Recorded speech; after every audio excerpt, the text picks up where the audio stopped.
अब ज्वारी वनों का महत्व देख लेते हैं। अपन ने देख लिया ज्वारी वन कहाँ पाए जा रहे हैं, ज्वारी वन पाए जा रहे हैं जो कि उष्णकटिबंधीय ट्रॉपिकल जो फॉरेस्ट होते हैं, उष्णकटिबंधीय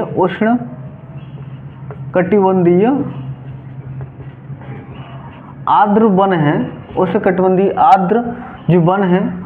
उसमें जो कैटेगरी आती है ज्वारी वनों का ज्वारी वन आते हैं मैनग्रोव, यानी जो समुद्र के किनारे पाए जाते हैं, खारे पानी में, समुद्र के किनारे है ना, खारे पानी, समुद्र के किनारे पे वो खारा पानी तो मिलेगा ही, मीठा थोड़ी मिलेगा। उसके कहते हैं आर्द्र वनों में ज्वारी बनाते हैं जो समुद्र के किनारे पे आते हैं, उनका महत्व होता है। ये क्या होता है, इनकी जड़ें जटिल होती हैं, तो जटिल जड़ प्रणाली के कारण क्या होता है, चक्रवात और सुनामी से रक्षा करते हैं। जैसे चक्रवात सुनामी से एक पानी ऐसे एक तरफ आता है ना, तो उस पानी को रोक देते हैं, तो जटिल जड़ प्रणाली से चक्रवात सुनामी से रक्षा करते हैं। ये जटिल जड़ प्रणाली से ही क्या जल का बहाव होता है, जो पानी होता है जड़ों में नहीं घुस पाता एक साथ में, तो क्या है कि जल के बहाव को धीमा कर देते हैं, और जल का बहाव धीमा होगा, जो तटों का जो क्षरण होगा, जो अपना समुद्री जो भूमि रहती है, जो भूमि रहती समुद्र से टच होती है मेनलैंड, ठीक है, तो उसका जो क्षरण बहुत कम हो पाता है।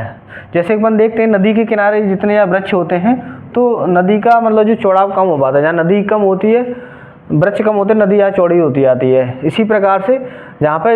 ये सुंदरी नाम का वृक्ष पाया जाता है एक्चुअली में इस एरिया में, ज़्यादा तरीका से जो स्पेशली बात करते हैं अपन कौन सा, गंगा ब्रह्मपुत्र जो डेल्टा होता है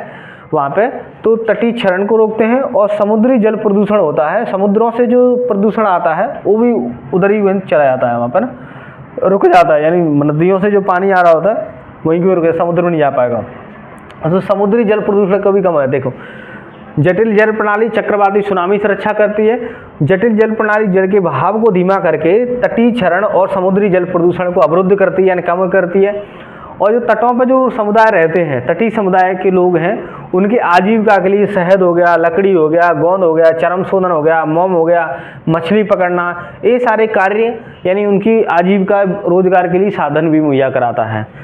और सुंदरी नाम का वृक्ष पाया जाता है, सुंदरी नाम का वृक्ष है ना, ये क्या क्या गृह निर्माण, पुल का निर्माण, ऐसे जब अपन मेघालय वगैरह क्षेत्रों में जाते हैं ना, तो वहाँ पे पुल का निर्माण तक सुंदरी नाम के वृक्षों से किया जाता है। ऐसी उनकी जो जड़ें होती हैं आपस में, ऐसे एक वृक्ष यहाँ पे खड़ा हुआ है, ठीक है, वृक्ष, तो इनकी जड़ें आपस में कांटेक्ट हो जाती हैं, ठीक है। तो एक टाइप से क्या होता है, ऐसे जो बरगद का पेड़ होता है ना, उसमें से जो निकलती हैं जड़ें ऊपर से, तो कांटेक्ट हो जाती हैं, तो एक पुल का निर्माण जैसा कर लेते हैं, गृह का निर्माण, नौका निर्माण इनसे करते हैं। और बहुत इंपॉर्टेंट भाई कार्बन सिंक, और चौड़ी पत्ती वाले ज़्यादा मतलब उसमें तो कार्बन सिंक करने की क्षमता ज़्यादा होती है, ठीक है। तो कौन कौन से इसके महत्व आते हैं, जटिल जड़ प्रणाली यानी जो कि चक्रवात सुनामी से रक्षा करती है, जटिल जल प्रणाली जल के बहाव को धीमा करके तटीय क्षरण एवं समुद्री जल प्रदूषण को कम करती है, और जो तटीय समुदाय के लोग हैं उनकी आजीविका के लिए शहद, लकड़ी, गोंद, चर्म शोधन और मोम, मछली पकड़ना इत्यादि एक अवेलेबल कराती है। और समुद्री वृक्ष है, सुंदरी वृक्ष है, जो कि गृह निर्माण हो गया, है ना, पुल का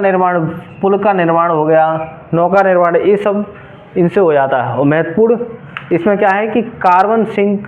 के लिए बहुत ज़्यादा महत्व है इसका। Thank you.